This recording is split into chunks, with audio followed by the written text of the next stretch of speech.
કારણ એવું છે કે જે ભરૂચ દૂધધારા ડેરી છે એના હાલના હમણાંના ચેરમેન જે ઘનશ્યામભાઈ પટેલ છે, ત્યારે આપણે ગયા મહિનાની જ વાત કરીએ 1/8/2024 31/8/2024 ત્યાં 27 કરોડનું દૂધ એ આમોદ, ભરૂચ, જંબુસર અને પાલેજના 27 કરોડ રૂપિયાનું દૂધનું બિલ બને છે.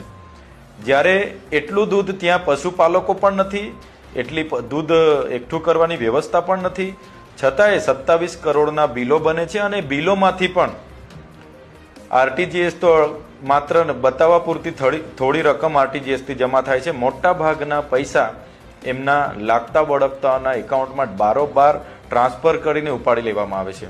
તમને હું વાત કરું કે ભરૂચ તાલુકાનું હલદરવા કરીને એક ગામ છે.